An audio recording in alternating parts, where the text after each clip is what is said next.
하나님의 말씀은 로마서 6장입니다. 12절부터 14절까지 함께 읽습니다. 다 찾으셔서 일어나십시오.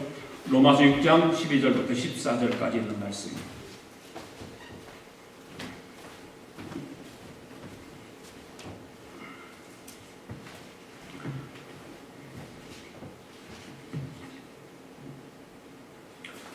(6장 12절부터 14절까지) 같이 읽습니다. 시작. 그러므로 너희는 죄가 너희 죽을 몸을 지배하지 못하게 하여 몸의 사욕에 순종하지 말고, 또한 너희 지체를 불의의 무기로 죄에게 내주지 말고, 오직 너희 자신을 죽은 자 가운데서 다시 살아난 자 같이 하나님께 드리며 너희 지체를 의의 무기로 하나님께 드리라. 죄가 너희를 주장하지 못하리니 이는 너희가 법 아래 있지 아니하고 은혜 아래 있음이라. 아멘. 자, 일어나서 성경 들고 우리 항상 고백하던 고백 함께 앞에 보고 합니다. 시작. 나는 성경에 기록한 말씀이 하나님의 말씀인 것을 믿습니다. 나는 하나님의 말씀이 살아있는 말씀으로 믿습니다. 나는 하나님의 말씀이 조금도 오류가 없음을 믿습니다. 오늘도 하나님의 말씀을 배우면서 그 말씀을 깊이 묵상하고 마음에 받아들여 꼭 변화되기를 고백하며 이제 절대로 부패되지 않고 불멸하고 영원한 하나님의 말씀을 듣게 될 것인데, 오늘 하나님의 말씀을 통해서 반드시 내 삶이 변화될 것을 예수님의 이름으로 기도하며 다짐합니다. 아멘.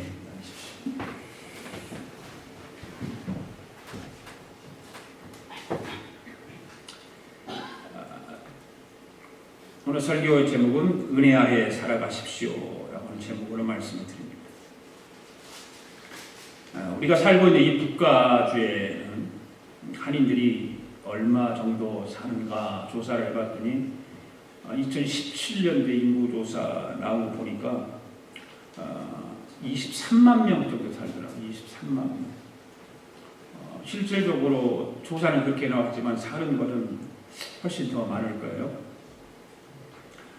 23만 명의 한인들 가운데 기독교인들은 얼마나 될까? 얼마나 될 것 같아요, 여러분들은요? 몇 프로 될 것 같아요? 넉넉히 잡아서 20% 잡으면 아주 넉넉한 거예요. 근데 20%가 안 되고 15%에서 16%밖에 안 돼요. 그럼 20% 잡는다 그러면 23만 명에서 20% 잡으면 약 한 4만 6천 명 정도 되겠죠? 4만 6천 명 정도. 5만 명 잡고, 그러면 한인 교회가 이 국가에 몇 개의 교회가 되냐면 250개에서 300개 정도가 돼요. 한인 교회만.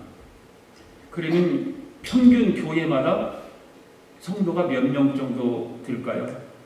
한 150명 정도 된단 말이에요. 150명 정도 한 교회가. 이 300개 교회가. 그래 실질적으로 그러냐? 그렇지 않잖아요. 실질적으로 그렇지 않아요. 그런데도 불구하고 교회의 수가 늘어나는 것이 아니라 줄어들고 있다는 거죠. 교회가 줄어든다고 하는 것은 뭐가 줄어든다는 얘기예요? 성도들이 예수 믿는 사람들이 줄어든다는 얘기예요. 예. 본데서 늘어나야 자꾸 늘어나고 그러게 돼야 되는데 줄어드는 거예요. 이 말은 무슨 말일까요? 바로 기독교가 그만큼 힘을 잃어가고 있다고 하는 증거이기도 합니다. 그런 가운데에 기독교에 대해서 계속해서 세상은 비판을 하고, 그렇죠. 계속해서 비판을 해요. 그 소리들이 점점 커져요. 노골적으로 비판하고, 노골적으로 목사들을 비판하고. 네. 보통 사람들만 그럴까요? 나라 통치를 하는 사람들도 그렇다고 말해요. 미국을 대표적으로 한번 생각해 보자고요. 지금의 대통령 트럼프는 기독교에 대해서 얼마나 우호적인지는 모르지만 전 정권, 오바마 정권 때 한번 생각해 보자고요. 기독교에 대해서 어떻게 했는가. 여러분들이 잘 아시다시피 노골적으로 기독교 진리에 대해서 반대쪽에 서서 계속해서 정치를 해나갔던 정권이었죠. 그래서 동성애자들을 초청해가지고 남성 합창가를 초청, 밴드들을 초청해서 행진을 하게 하고 이런 일들을 오바마 정권에서 했잖아요. 여러 주에서 사건들이 일어났죠. 켄터키주 같은 데서는 중학교 학생 어머니가 비참하게 살해당한 그런 일도 있었죠. 왜 그러냐면 점심시간에 기도한다고 저지를 당하기도 하고, 지금 퍼빌리언이라고 하는 사람은 그 운동가인데 자기 손녀가 고등학교 앞에서 반낙태 발언을 하다가 피살되기도 하고, 오바마 대통령은 반기독교적인 동성애자 케빈 제닝스를 교육부 담당관으로 임명을 하고, 정부 관료들을 그런 사람 물론 그것이 그분의 통치에 의해서 이루어지는 것이기 때문에 누가 뭐라고 할 수는 없지만, 우리 기독교인으로 볼 때는 상당한 반대편에 서서 정치를 해왔던 그런 대통령이었다고 저는 생각을 하거든요. 실질적으로 연방의회에서 제기된 법안이 하나 있었는데, 그거 굉장히 무서운 것이었죠. 뭐였어요? 목사들이 설교 도중에 동성애에 관한 성경적인 진리 말씀을 전하지 못하도록, 만약 그 말을 전했다 하면 그냥 수사 대상이 되고 실질적으로 기소가 되어서 목회를 하지 못하게 하는 그런 일들도 실질적으로 있었고요. 이런 것들을 보면서 전체적으로 우리 기독교가 무기력해졌다라고 반증하는 그런 일들이 되죠. 힘이 없어졌다고 하는 비판들이 그래서 나오기도 하고, 그렇죠. 왜 우리 기독교의 이와 같은 자성의 소리가 높아졌을까? 교회 수가 적어져서 그럴까요? 교인 수가 줄어들어서 그랬을까요? 그렇지 않죠. 요즘 우리 종교 뉴스를 보면 참 아픈 일들이 너무 많아요. 믿는 사람으로서, 목사로서. 지난 7일부터 10일까지 방송국을 이름 되지 않지만 여러분 아실 거예요. 나흘간에 걸쳐 집중적으로 교회 안에서 일어난 치부를 드러내는 뉴스를 정규 방송 시간에 내보낸 적이 있어요. 7일과 8일에는 목사들의 어떤 성범죄가 그동안에 있었던 일들을 다 치부를 드러내서 뉴스를 하고, 9일과 10일에는 한 교회의 회계 부정을 그야말로 아주 쌍끌이처럼 고개 잡는 패, 저희만 어선의 어루 작업이 쌍끌이 내려왔다가 피라미드 안 걸리고 다 거둔대학원의 쌍끌이 저인망이라고 그러잖아요. 그와 같은 통째로 까발리는 그런 뉴스들을 했어요. 한국 일부 대형 교회들의 세습에 대한 문제 제기는 지금까지 꾸준히 이어오고 있고, 그로 인해서 여러 가지 비리들이 드러나고, 그런 걸 정규 뉴스 방송에서 한 방송사만 그거를 하고 있어요. 서울의 한 강남의 한 교회가 비리를 드러낸 그 뉴스가 얘기를 들어보니까 400개에 달하는 차명 계좌를 운용해왔다라고 폭로하면서 경찰의 수사 대상에 올라서 있고, 누군가는 그래서 일부 대형 교회들이 대기업이라고, 교회가 대형 교회는 대기업이다라고 얘기를 할 정도로 그런 잘못들이, 부정들이 드러났다는 것이죠. 여러분들은 어떻게 생각하는지 모르겠어요. 그런 뉴스를 접하고 들으면서 그런 뉴스를 하는 방송사를 향해서 그 방송사가 너무하지 않냐, 그런 사람도 있는하면, 어떤 사람은 오히려 칭찬할 일이라고 생각하는 사람은 방송을 두둔하고 잘하는 짓이다, 잘하는 것이다. 저는 솔직히 이 같은 모 방송사의 뉴스를 볼 때마다 마음이 참 언짢았어요. 왜냐하면 교회의 치부를 파헤치는 방송 때문이기도 하지만, 그런 치부를 만들어낸 교회 때문에 그런 거예요. 세상으로부터 교회에 쏟아지는 비난의 극심한 작금의 일들이 아니기 때문이에요. 그 말은. 이런 일들이 이미 세상에 널리 알려져 있고 덮을 수도 없고 덮는다고 덮어지는 것도 아니고 일시적으로 덮어질 수 있을지는 모르겠지만 그런 것들이 오래가지 못한다는 거죠. 우리가 이런 것을 생각하면서 여러분의 몸이 아팠을 때 몸의 어딘가에 종기가 나서 곪으면 그냥 놔두는 사람 하나도 없잖아요. 치료를 해야 돼요. 짜내든지 약을 붙여서 그 종기가 사그라들게 만들든지. 당연히 그럴 거는 다른 모든 사람들이 그렇게 할 거예요. 그렇지 않다고 하면 어떻게 해야 돼? 그 부위를 점점 그 부위가 커져서 도려내는 아픔을 겪고 때로는 목숨까지 잃을 수 있는 그런 일들이 있지 않습니까? 이런 일들을 보면서 저는 야고보 사도가 한 이야기를 들어요. 생각을 해요. 행함이 없는 믿음은 그 자체가 죽은 것이냐. 우리가 신앙생활을 하면서 믿음이 있다라고 다들 말을 해요. 믿음이 있는 것 같이 살아가요.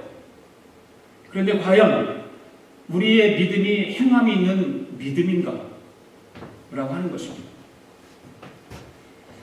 머리로만 알고 실천이 따르지 않으면 그것은 예수님이 전 복음 전파로 다니면서 누누이 말씀하셨던 외식하는 자들에게 말을 하죠. 그것이 바로 어떤 자들이었어요? 외식하는 자들이었다 그 말이에요. 말로만 하고 실천을 따르지 않고 말로만 알고 행하지 않는 그런 사람들을 향해서 외식하는 자라고 말씀이죠. 가슴은 뜨거운데 실천이 따르지 않으면 그런 사람은 어떤 사람이라고 할까요? 종교적 감상주의에 빠진 자들이라고 생각을 해요. 사람의 감정은 하루에 몇 번 바뀌는 거예요. 세상을 변화시킬 수 있는 능력이 있고 힘 있는 교회와 성도가 되기 위해서는 우리의 실천하는 믿음이 필요하다는 거죠.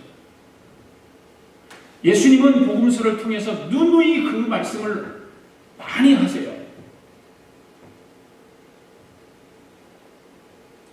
사도 바울이 오늘 우리가 읽은 본문에서 강조하고 있는 것도 마찬가지예요. 실천하는 믿음이 되라는 거예요. 믿음이 있으면 실천하라는 거예요. 그 말씀을 하고 있어요. 여러분, 예수님께서 우리에게 십자가를 지라고 말씀하세요. 십자가를 지라고 그러면 어디다가 지라고 그러죠? 네 멍에다 지라고, 멍에다. 어깨에다 지라고 말이에요. 십자가는 입으로 지는 거 아니에요. 우리의 마음속으로만 지는 것이 아니에요. 어깨에다 지는 거예요. 여러분, 오늘 보는 바로 앞에 있는 로마서 8장 6장 8절에서 11절 말씀 한번 보면은 우리가 어떤 말씀인지 한번 같이 읽어보도록 하겠습니다. 시작. 만일 우리가 그리스도와 함께 죽었으면 또한 그와 함께 살 줄을 믿노니 이는 그리스도께서 죽은 자 가운데서 살아나셨음에 다시 죽지 아니하시고 사망이 다시 그를 주장하지 못할 줄을 알미로라. 그가 죽으심은 주에 대하여 단번에 죽으심이요 그가 살아계심은 하나님에 대하여 살아계심이니 이와 같이 너희도 너희 자신을 주에 대하여는 죽은 자요 그리스도 예수 안에서 하나님께 대하여는 살아있는 자로 여길지라. 여러분, 이 말씀들을 보면 각 절 마지막마다 어떤 얘기라고 하냐면 동사가 나와요. 동사가 나오는데 앞부분을 보십니다. 뭐예요? 뭔 동사가 나와요? 믿는다라고, 믿노니, 믿는다라고 하는 동사가 나오죠. 그 다음에 9절에서는 뭐라고 해요? 알미로라, 안다라고 하는 동사가 나오죠. 그리고 10절에서는 뭐가 나와요? 계신다, 계시민이 계신다라고 하는 동사가 나오고 만약 11절에서는 뭔 말이 나와요? 여길지어다, 여긴다라고 하는 동사가 나와요. 이 말씀들은 모두가 교리적이고 신학적이고 이론적인 의미를 나타내는 단어들이에요. 그런데 오늘 본문에서 다시 한번 보면 오늘 본문에서 동사에 또 주목해 볼 필요가 있어요. 오늘 본문에서 다시 한번 봅시다. 시작. 그러므로 너희는 죄가 너희 죽을 몸을 지배하지 못하게 하여 몸의 사욕에 순종하지 말고 또한 너희 지체를 불의의 무기로 죄에게 내주지 말고 오직 너희 자신을 죽은 자 가운데서 다시 살아난 자 같이 하나님께 드리며 너희 지체의 의의 무기로 하나님께 드리라. 죄가 너희를 주장하지 못하리니 이는 너희가 법 아래 있지 아니하고 은혜 아래 있음이라. 이렇게 말씀하고 있어요. 오늘 본문에서 동사를 뭔 얘기를 하고 있습니까? 12절 마지막 부분에서 뭘 하지 말라고 그래요? 몸의 사욕에 순종하지 말고, 이 말을 하죠. 그리고 13절에서는 무슨 말씀을 하고 있어요? 너희 지체를 의의 무기로 하나님 드리라고 그랬는데, 그 전에 보면 내주지 말라 그렇게 말하고 있어요. 지체를 불의의 무기로 주에게 내주지 말라 이렇게 말하고 있죠. 앞부분에. 그러면서 또 무슨 말이라고 해요? 드려라 그래요. 마지막 부분에 드려라. 그리고 14절에서는 어디 아래 있으라고 말하고 있어요? 은혜 아래 있어라. 이런 말씀을 하고 있어요. 이 말은 무슨 말이에요? 앞에서는 신학적이고 이론적인 말을 했다면 여기에서는 우리의 결단과 행동과 실천을 촉구하는 말씀이에요. 생각하고 마음으로 가지고 있었던 것을 오늘 본문에서는 실천하라 그런 말씀입니다.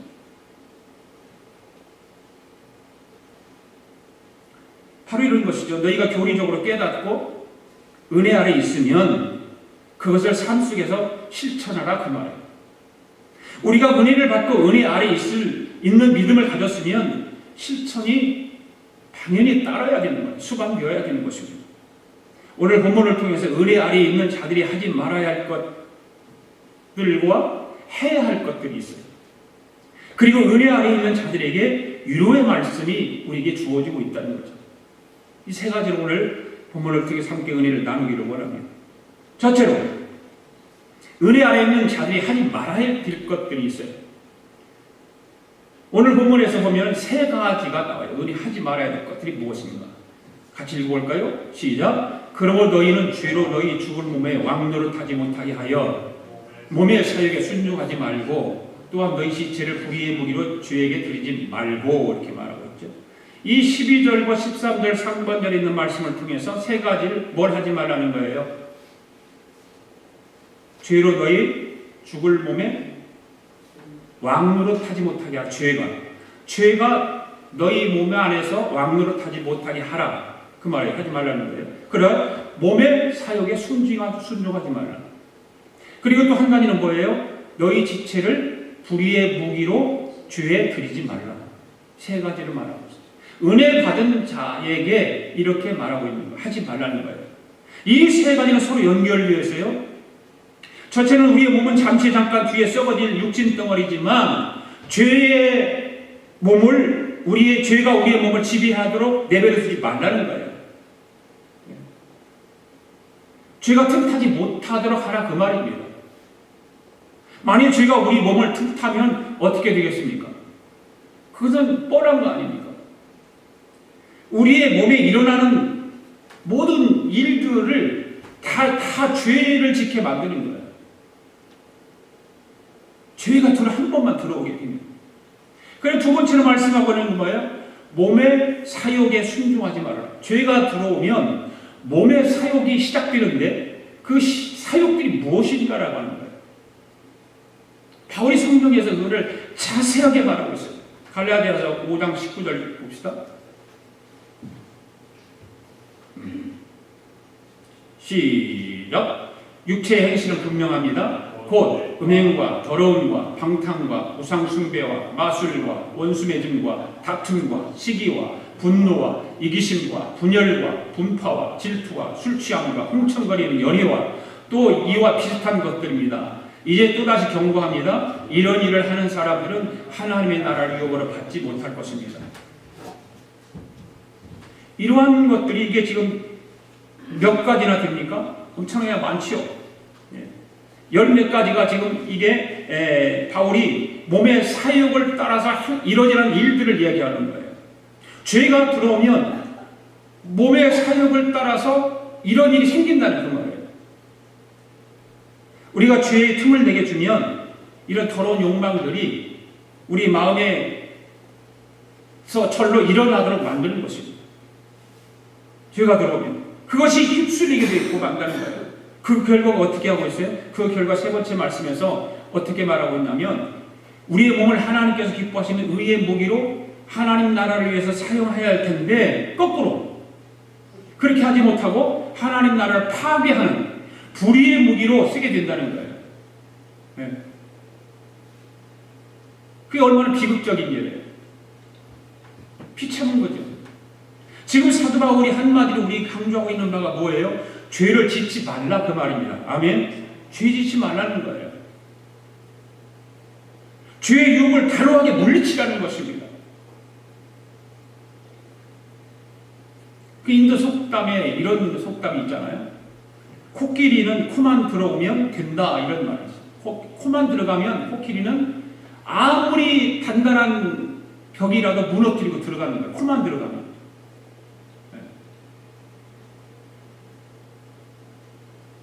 왜 이런 말을 속담에서 했을까? 죄도 마찬가지예요. 우리의 생각 속에, 우리의 마음 속에 자그마한 죄가 들어올 틈이 있으면 죄는 들어와서 우리를 무너뜨리는 것입니다. 우리 영적인 삶을 다 무너뜨리는 거예요. 춤을 주면 안 돼요. 그러니까 우리 교회 집사님이 출장을 많이 다니는 분인데 출장을 다닐 때마다 사람들을 만나잖아요. 사람들 만나면 먼저 식사를 하고 그래야 되는데 사람들에 오여서 밥이 나오기 전에 자기는 기도하고 있대. 그냥 밥 나올 때까지 기도하고 있대. 그런 사람들이 이제 밥 나와서 이제 그 눈을 뜨면 교회 다니시나 보지요? 이렇게 묻는데 예, 저는 교회 나갑니다. 여러분들 교회 나가십니까? 하고 묻는데요, 다시. 그러면 지금은 안 나가는데 어렸을 때에 주일학교 때 교회를 다녔다. 자기 친척 가운데서도 뭐 목사님도 있고 장로님도 있고 권사님도 있다. 그런 얘기를 하면서 그렇게 그런 얘기가 나오면 밥 먹으면서 자연적으로 어떤 신앙적인 얘기가 서로 주고받는다는 얘기예요.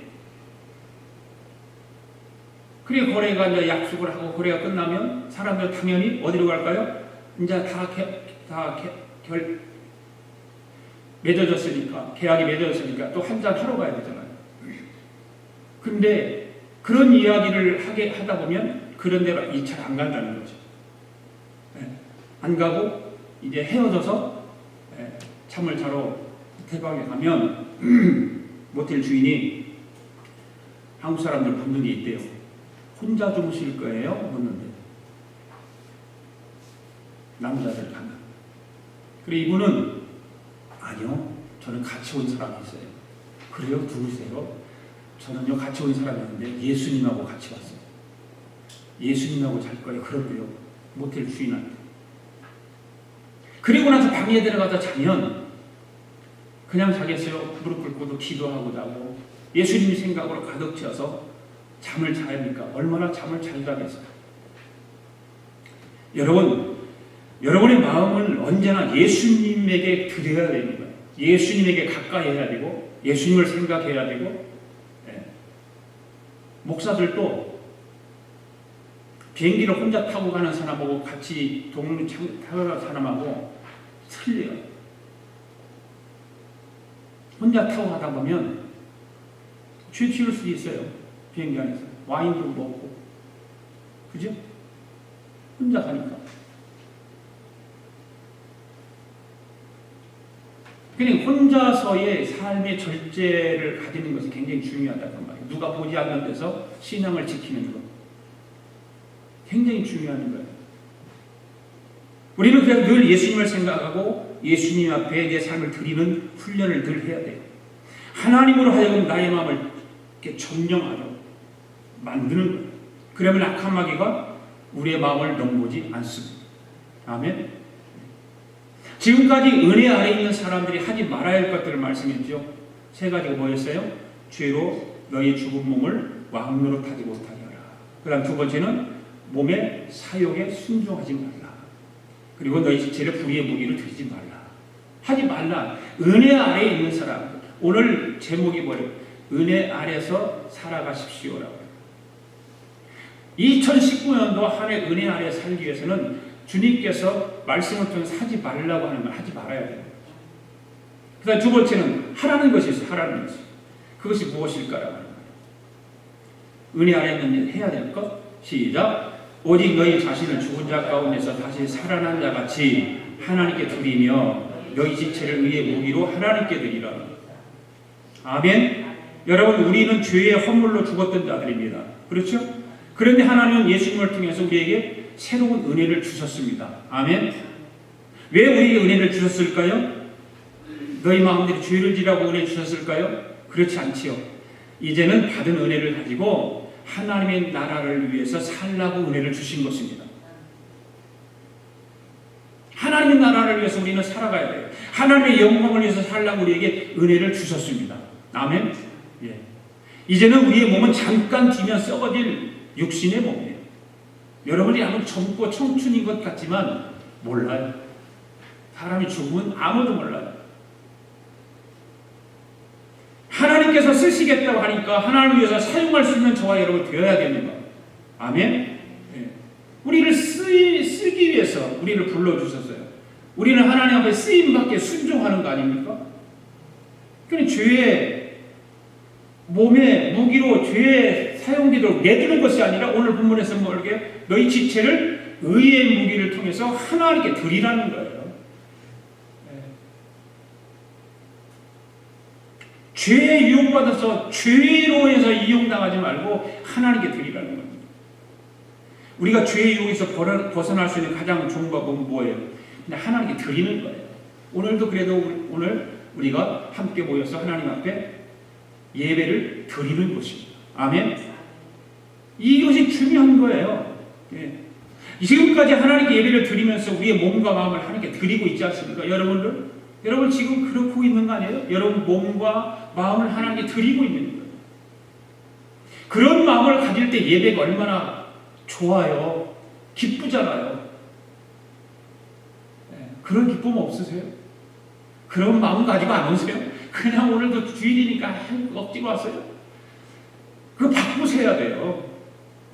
하나님께 내 마음과 몸을 드린다고 하는 그 예배가 얼마나 소중하고 좋은데 그 마음을 가지고 와야 예배 때 기쁨이 있는 거예요. 목회를 하다 보면 이제 여러 형태의 성도들을 보잖아요. 어떤 분들은 예배가 참 은혜스럽게 기쁨으로 예배를 드리는 사람이 있는가 하면 어떤 사람은 왜 밖에 나가면 웃고 즐기고 막 그런데 교회만 들으면 다 스탑돼요. 그것이 다. 왜 그럴까요? 난 이해가 안 가더라고요. 밖에서는 즐겁고 그런데 왜 교회만 들으면 즐겁지 못하냐 그 말이죠. 우리 스스로가 그거를 기도하면서 말씀 묵상하고 붙여나가야 되지 않겠어요? 하나님 앞에 나오면 더 좋아야 되는데, 더 기뻐야 되는데, 더 즐거워야 되는데, 더 행복해야 되는데.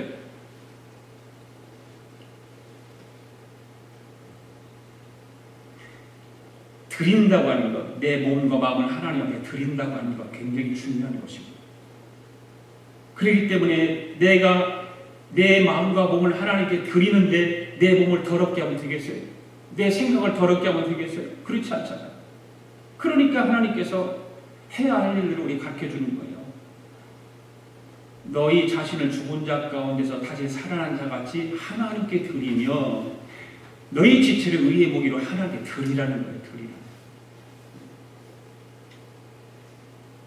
하나님께서 여러분에게 맡기신 것들을 하나님 위해 쓰는 것이 바로 죄에 대한 유혹에서 벗어날 수 있는 가장 좋은 방법. 여러분 미국의 백화점 왕이라고 불리는 요한 와나메이커는 잘 알잖아요. 백화점 왕. 이 와나메이커가 어떤 사람인지 잘 아시죠? 전 세계에 있는 YMC를 만드는 사람이에요. YMC. 여기 쌍호세도 있죠. 알라메다인가? 옛날에 우리 교회 옆에 여기 YMC가 있는데 바로 그 YMC 건물을 지어준 사람이 요한 와나메이커예요. 이분의 일대기를 이렇게 좀 보면은 굉장해요. 그런 일평생 세 가지 생활 시주를 가지고 살아가는데 세 가지 T자로 써요. Think, Try, Trust in God. 세 가지를 가지고 살았어요. think는 뭐 생각하는 거다. 늘 생각하면, 기도하면서 하나님의 뜻이 무엇인지 깊이 생각해보라 그 말이에요. 그리고 try는 뭐예요? 실천하는 거 아니에요. 실천하라. 말씀을 들었으면 실천하라는 거죠. 하나님 말씀을 통해서 깨닫게 해주셨으면 그것을 삶 속에서 실천하는 거예요. 이러한 세 가지의 이 귀중한 생활 신조를 가지고 살았다는 거예요. 그러니까 좋은 일을 많이 할 수 있었죠. Trust in God이라고 하는 거예요. 내가 아무리 애쓰고 노력해도 하나님이 도와주지 않으면 소용이 없습니다. 바로 하나님을 붙들고 하나님 말씀 앞에서 순종해서 나아갈 때 하나님께서 한없는 복을 주신다는 거예요. 아멘. 우리 아가페 교회 성도들 가운데 이런 분들이 좀 나왔으면 좋겠어요. 바로 은혜 아래 있는 사람들이 실천하는 모습이 이런 거예요. 하나님으로부터 받은 십자가의 그 구원의 은혜를 받은 사람들이 이 세상에서 이렇게 살아가는 거예요. 여러분 은혜 받으셨습니까? 은혜 받으셨습니까? 그렇다면 은혜 아래에 있으면서 하나님 말씀을 실천하는 삶을 살아보시기 바랍니다. 어떻게든지 하나님 말씀을 실천해 보려고 애쓰고 몸부림치고. 근데 마지막 은혜 아래에 있는 사람에게 위로의 말씀을 주시는 것 있죠. 14절 말씀 보겠습니다. 시작. 죄가 너희를 주장하지 못하리니 너희가 법 아래 있지 아니하고 은혜 아래에 있으리니라. 할렐루야. 오늘 저와 여러분은 법 아래 있지 않습니다. 은혜 아래 있는 사람들입니다. 아멘. 법은 뭘까요? 율법을 얘기하는 율법. 율법 아래 있지 아니하고 은혜 아래 있는 사람들인 거예요. 사도 바울이 이거를 굉장히 강조해요. 이거를 좀 암송하세요. 암송. 죄가 은혜 아래 있는 우리를 주관하지 못한다는 거예요. 아멘. 절대 은혜 아래 있는 사람은 죄가 우리를 주관하지 못합니다. 이 성경이 우리가 가르치고 있는 진리예요. 우리가 12절과 13절의 말씀을 듣게 되면 마음속에 낙심이 되는 사람도 있을 거예요. 그 12절과 13절 말씀을 다시 한번 보세요. 시작. 그러므로 너희는 죄가 너희 죽을 몸을 지배하지 못하게 하여 몸의 사욕에 순종하지 말고 또한 너희 이체를 불의의 모기로 죄에게 내주지 말고 오직 너희 자신을 죽은 자 가운데서 다시 살아난 자 같이 하여 하나님께 드리며 너희 지체의 의의 모기로 하나님께 드리라. 여기 말씀을 보면 좀 자기를 비교를 해도 왜 나는 죄만 질까? 왜 나는 이렇게 될까? 왜 나는 불의의 병기 무기로 이렇게 사용될까? 이런 낙심하는 말씀들을 가지고 우리가 바라볼 수가 있죠. 여기에 대해서 사도 바울이 뭐라고 말하고 있냐면 위로의 말씀을 주고 오는 거예요. 오늘 14절 말씀이 그 말이에요. 낙심하지 말라. 좌절하지 말라. 때로는 넘어질 때도 있고 때로는 실수할 때도 있지만 절대 죄가 은혜 아래 있는 사람에게는 죄가 우리를 주관하지 못한다는 거예요. 할렐루야. 그래서 용기를 내라는 거예요. 좌절하고 낙심하지 말고. 궁극적인 승리는 언제나 우리에게 있기 때문입니다. 할렐루야. 우리는 더 이상 죄의 노예가 아닙니다. 과거에 우리가 예수 그리스도 밖에 있을 때는 죄의 종이 되어서 죄가 이끄는 대로 따라가는 삶을 살 수밖에 없었습니다. 그러나 예수님의 십자가의 보혈을 흘리심으로 말미암아 보혈의 피로 말미암아 모든 죄값을 예수님이 다 어떻게 하셨어요? 지불하셨어요. 대신 지불하셨어요. 죄의 사슬에서 우리를 해방시켜 주셨어요. 아멘. 우리는 더 이상 죄의 노예가 아닙니다. 우리 주인은 예수님 한 분밖에 없습니다. 대장 되신 예수 그리스도를 뒤따라가는 십자가의 군병이 된 사람들입니다. 우리는. 아멘. 그래서 죄가 우리를 주관하지 못하는 거예요. 그렇기 때문에 우리는 죄가 우리를 주관하지 못하도록 해야 되는 거예요. 죄는 우리가 가만히 있으면 주관하려고 이렇게 코끼리가 구멍 안에 들어가면 담을 무너뜨리는 것 같이 그 우리가 담대한 은혜 아래 있다 할지라도 죄가 한번 들어와서 휘저보는 거예요. 그리고 우리는 쌍둥이째 다 무너뜨려 버리는 거예요. 죄가 들어오면. 그래서 그 이유를 사도 바울이 자세하게 설명해 주지 않습니까? 14절에서 바로 그 말하는 거예요. 죄가 너희를 중하지 못하리니 라고 했어요. 이는 너희가 뭐 아래 있지 않고 법 아래 있지 않고, 율법을 얘기한다고 그랬죠. 법 아래 있지 아니하고 어디 아래 있습니까? 은혜 아래 있습니다. 은혜 아래. 할렐루야. 우리는 은혜 아래 있는 자들입니다. 아멘. 법 아래 있지 않습니다. 율법 아래 있는 사람은 아무리 선하고 착한 일을 많이 해도 결국 죄인이에요. 결국 죄인이에요. 이 세상에 율법의 조항을 다 지킬 수 있는 사람은 아무도 없어요.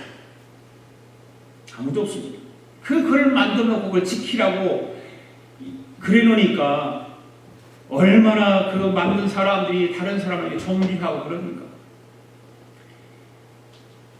우리는 법 아래 있지 않고 은혜 아래 있는 사람들입니다. 은혜 아래 있는 사람들은 누구나 의롭다함을 받습니다. 할렐루야.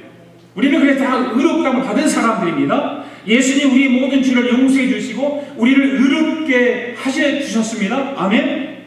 왜 하나님께서 우리에게 은혜 아래 이렇게 하셨을까요? 마음대로 죄 지으라고 주신 거 아니잖아요. 우리 몸을 하나님의 영광을 위해서 의롭게 가볍게 살아가라고 하나님이 은혜를 주신 줄 믿습니다. 그래서 오늘 말씀이 그러잖아요.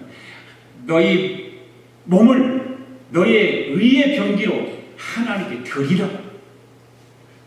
은혜 아래서 2019년도 살아가는 우리 아가페 교회 성도들 될 수 있기를 바랍니다.